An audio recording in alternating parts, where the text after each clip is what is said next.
Hello everybody, nice to meet you. Our read word of God, Exodus chapter 8. Let's read it together.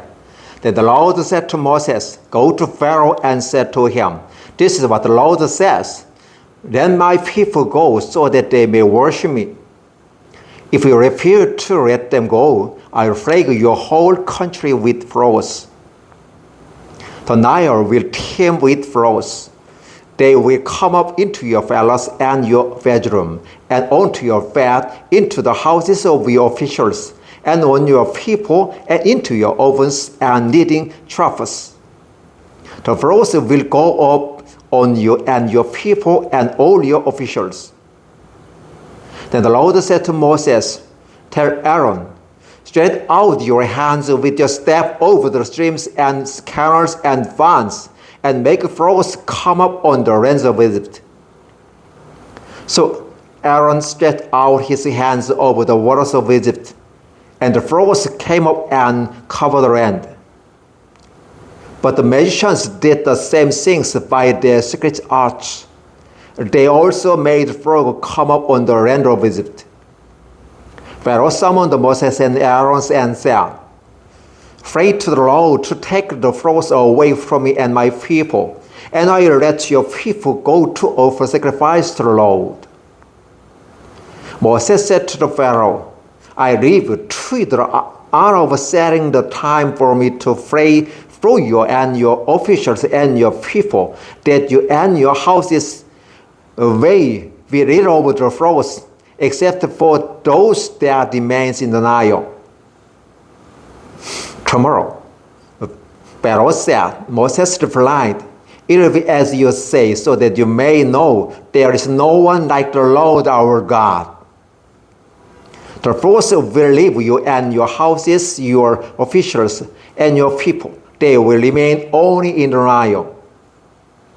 After Moses and Aaron left Pharaoh, Moses cried out to the Lord about the frogs that he had brought on Pharaoh. And the Lord did what Moses asked. The frogs died in the houses, in the courtyard, and in the fields. They were piled into heaps, and the land reeked of them. But when Pharaoh saw that there was relief, he hardened his heart and would not listen to Moses and Aaron, just as the Lord had said.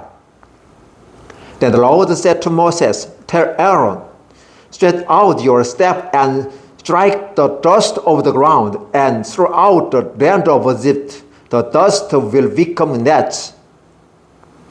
They did this, and when Aaron stretched out his hands with the staff and struck the dust of the ground, nets came up, men and animals.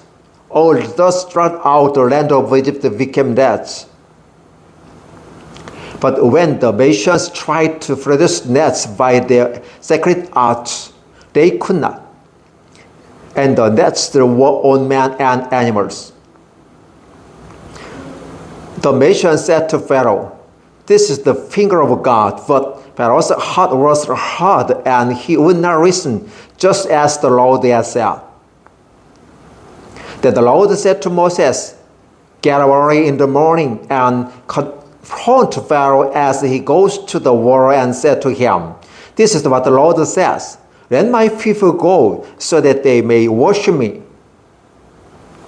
If you do not let my people go, I will send swarms of fires on you and your officials, on your people, and into your houses. The houses of Egyptians will be full of fires, and even the ground where they are.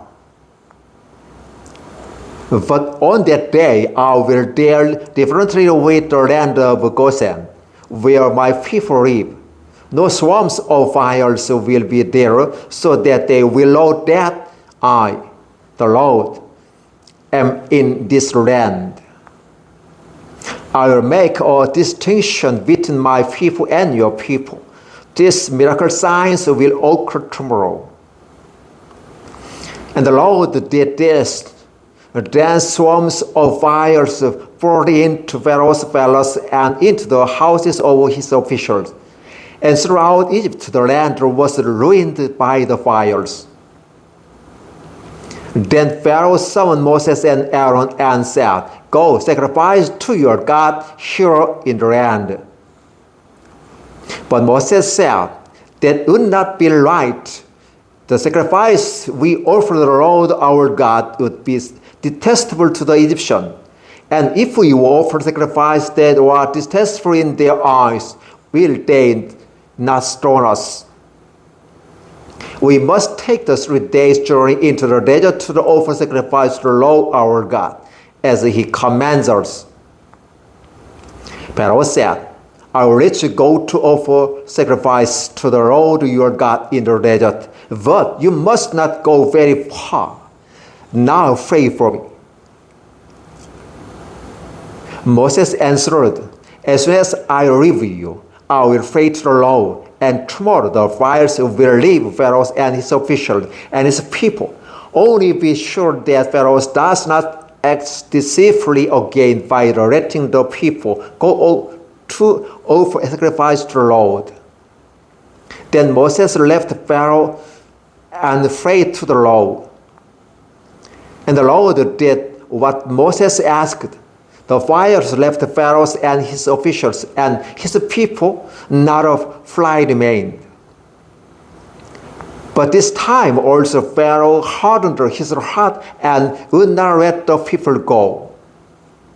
Exodus chapter 8, verses 1 through 32. Thank you.